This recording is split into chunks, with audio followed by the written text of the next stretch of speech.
Y'all realize Jimmy Butler has gotten to the free throw line 40 times in just 4 games. That's not Andrew Wiggins, okay? Jimmy knows when to be aggressive, how to be aggressive, and most importantly, he spares Steph Curry, not just because he's a secondary scorer, but because he gets to the free throw line. That means rest for Steph, which means more energy for the long haul.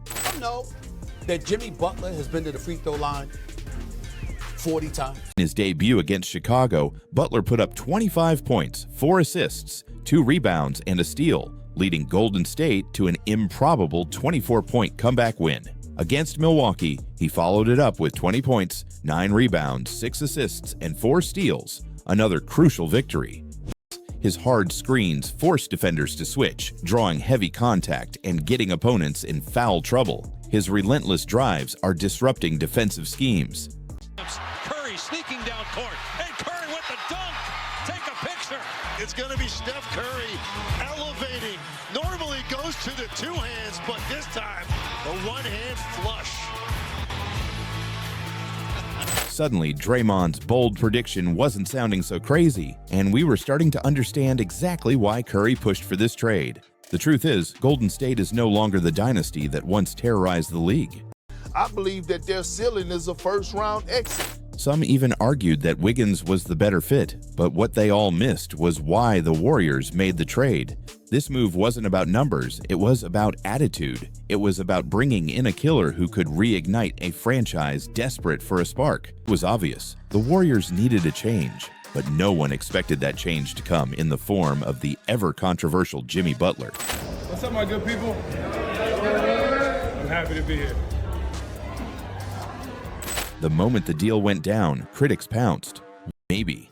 But just 8 games later, the Warriors were 7-1 since Butler's arrival. Butler's relentless screens, aggressive drives, and ability to draw fouls had completely reshaped Golden State's offense. This season, they've been struggling to keep up with an NBA that's younger, hungrier, and far more physical. The losses were piling up. A humiliating blowout against the Suns. 7 losses in their last 10 games before the trade. By mid-January, they were sitting at 25th in the West, clinging to a play-in spot by a thread. Their defense was non-existent, allowing opponents to shoot 47% from the field and 38% from deep in those 10 games. The offense wasn't any better, ranked 19th in efficiency, averaging just 112 points per 100 possessions. Something had to change. Since the trade, Golden State's offensive efficiency has skyrocketed, jumping from a middling 18th to an elite 6th in the league. Their defensive rating? Up from 10th to 5th. Oh, that's a different way to run a set, to open up to get him in a certain position that's going to open it up. So if they take it away this way, if you just come out this side and do that, that's going to put this guy here and I got him sealed. You know what I'm saying? It's just different stuff like that. That Jimmy, man, he dialed in on it. And across the board, the numbers are rising. Assists per game, 9th to 3rd. Assist to turnover ratio, 8th to 3rd. Steals, 9th to 2nd. Turnovers, 12th fewest, 5th fewest. But the real question is this sustainable? Can this Warriors team, a mix of seasoned veterans and an unpredictable new star, actually make a deep playoff run? One thing is certain, playoff Jimmy is real. If you're not a real basketball head, if you don't love this game, Jimmy's intensity will drive you crazy. But you know who doesn't get tired of Jimmy? Winners. Jimmy is an over-communicator. You know what I'm saying? Jimmy gonna come to you before something ever happened. Like, if this happened, we're gonna do this. And I'll be honest with you, I see how people can get tired of Jimmy, because if you're not a basketball head, like if you don't love this and you over communicate like Jimmy and you dot every T, dot every I and cross every T, losers will get frustrated with that. You know what I'm saying? To Miami is fire. Yeah, I think that's a better. That's hard. He's going to contribute to that team a lot. I think that's a better trade than Jimmy going to the Warriors. I just don't think the Warriors got enough still. Yeah. Like, I don't even know who had the 2 for them. Who got the 2? Oh, for the Warriors? Yeah. Well, they was doing that weird lineup where they kind of had Steph and Dennis. So at this point, I don't know what they gonna do. Yeah, I don't know even who's at the 2 for them. I'm not Krasinski, I'm really not excited about the Warriors, but I'm more excited about the Miami Heat. Getting Andrew Wiggins, giving him a chance to get back out there. He's one of those guys who can fit on any team because he plays defense, and he's always gonna get 20 points, 18 or 20 points every night. It don't matter. So he gonna fit in easily with that Miami team. Malika, the Warriors have been seriously pursuing Kevin Durant over the last week, but sources tell me that Durant has no desire in a reunion with the Warriors. He does not want to go back to the Warriors, where he won 2 championships, won 2 finals MVPs. Maybe Zach LaVine. Literally anyone except the guy who had already been suspended 16 games this season. He's obviously a competitor at the highest of levels, and being able to work off each other.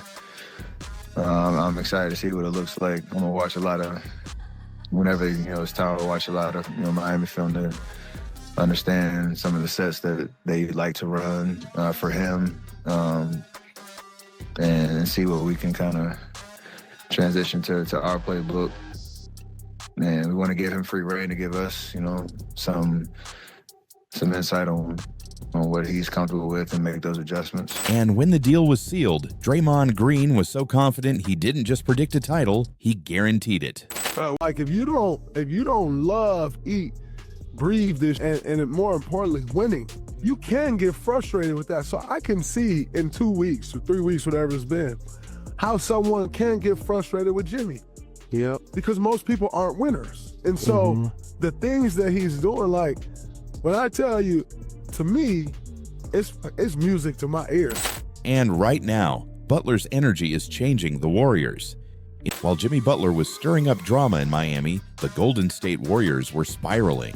Just 10 games before the trade deadline, they were barely clinging to the 10th seed, and their championship odds had plummeted to a laughable plus 6,600. It was obvious. The Warriors needed a change, but no one expected that change to come in the form of the ever-controversial Jimmy Butler. Even with Jimmy Butler, do I believe they can beat OKC? No. Do I believe they can beat the Thunder? No. Hell, I don't believe if the Lakers these last 30 games get into some type of rhythm, I don't believe they can beat the Lakers, let alone dealing with Cleveland and Boston. I don't believe that they're going to win it. Matter of fact, I know they're not going to win an NBA championship this year, but they definitely as hell going to compete. You guys are now 14-1 when Jimmy Butler plays. He only had 11 points tonight, but can you describe the impact that he's had on this team? It's a real ball club now. With him on this team, whether he have 11 points, 2 or 30, he make us a real ball club. Oh, scratch that. We are going to win the championship. I think we're going to win the championship. Say that one more time so that everybody here can say that with your chest. I didn't hear you. My earpiece. This season, they've been struggling to keep up with an NBA that's younger, hungrier, and far more physical. The losses were piling up. A humiliating blowout against the Suns. 7 losses in their last 10 games before the trade. Maybe. But just 8 games later, the Warriors were 7-1 since Butler's arrival. Butler's relentless screens, aggressive drives, and ability to draw fouls had completely reshaped Golden State's offense. Steph Curry, who had been averaging 22.7 points on a rough 43.1% shooting, was now lighting up defenses with 29 points per game on nearly 50% from the field. And for the first time in 6 years, Curry was dunking.